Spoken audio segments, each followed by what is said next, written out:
नमस्कार। फर्स्ट बिहार झारखंड में आपका स्वागत है। मैं राहुल ओझा आपके साथ। एनडीए के अंदर जो बिखराव है वो अब सामने आ चुका है।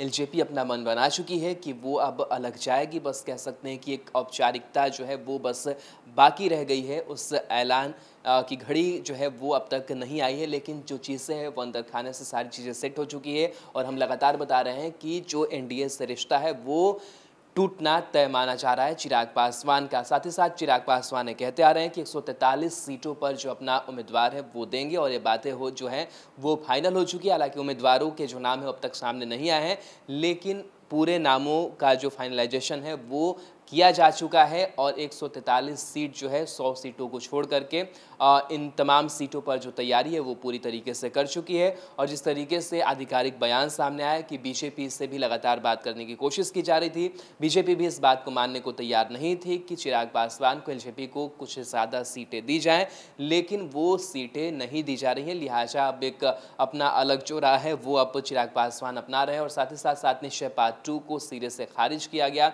जो विजन है चिराग पासवान का, फर्स्ट बिहारी बिहार फर्स्ट, उसको लेकर के वो आगे बढ़ रहे हैं। और कहीं ना कहीं चिराग पासवान ये समझ रहे हैं कि वो अलग होकर के अगर चुनाव लड़ते हैं तो कहीं ना कहीं जो सीटें वो जीत पाएंगे वो उनके हिस्से की अपनी जो सीटें हैं वो होंगी। इसलिए अपनी जो राजनीतिक करियर है उसको ध्यान में रखते हुए तमाम जो फैसले ले रहे हैं चिराग पासवान। हालांकि ये काफ़ी रिस्क भरा हुआ भी है, लेकिन इसी बीच कहीं ना कहीं जो रिश्ते हैं वो अब ख़राब होते चले गए एनडीए से।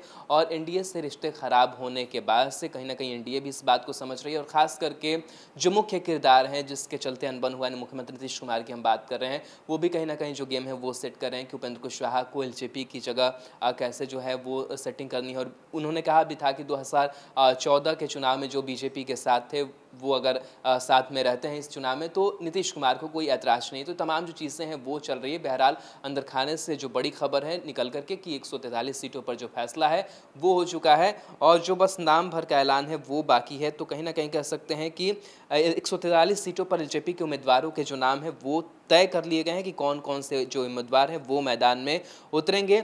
एलजेपी के विश्वस्त सूत्रों से मिली जानकारी के मुताबिक चिराग पासवान बिहार फर्स्ट बिहारी फर्स्ट के नारे के साथ बिहार चुनाव में उतरने को तैयार है। लोक जनशक्ति पार्टी ने नीतीश कुमार के साथ निश्चय पार्ट 2 को मानने से बिल्कुल इनकार किया है। आपको बता दें कि लोक जनशक्ति पार्टी के प्रवक्ता संजय सिंह ने रविवार को ही बयान जारी किया था और उस बयान को हमने बताया भी था कि भारतीय जनता पार्टी से सीटों के बंटवारे पर कोई जो बातचीत है वो नहीं हुई है। और उसके बाद ही ऐसा माना जा रहा था कि अब एनडीए से चिराग पासवान अलग हो सकते हैं। सियासी गलियारे में चर्चा ये भी है कि चिराग पासवान अपनी पार्टी के लिए जितनी सीटें पर बात कर रहे हैं उतनी सीटों पर जो बातचीत है वो भारतीय जनता पार्टी नहीं कर पाई। हालांकि खुद चिराग पासवान की पार्टी में कई नेता एनडीए छोड़ने के पक्ष में नहीं है, लेकिन बावजूद इसके पार्टी में 143 विधानसभा सीटों पर उम्मीदवारों की लिस्ट जो है वो फाइनल कर ली गई है। एलजेपी जल्द ही इन उम्मीदवारों की जो घोषणा है वो कर देगी। साथ ही साथ एक ट्वीट भी आया है, उस ट्वीट को भी दिखाना चाहेंगे। ये ट्वीट है लालू प्रसाद यादव का।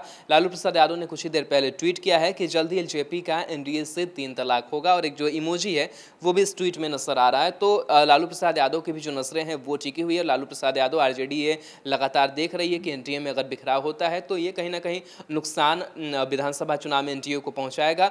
और इस चीज़ को लेकर के जो प्रतिक्रिया है वो लालू प्रसाद यादव के सामने आई है। बहरहाल अंदर खाने से बड़ी खबर यही कि एलजेपी ने अपने 143 उम्मीदवारों की जो लिस्ट है वो फाइनल कर ली है। बस इसका औपचारिक ऐलान होना बाकी, यानी कि 143 जो प्रत्याशी हैं उनको पता चल चुका है कि वो कहां से चुनाव लड़ने जा रहे हैं।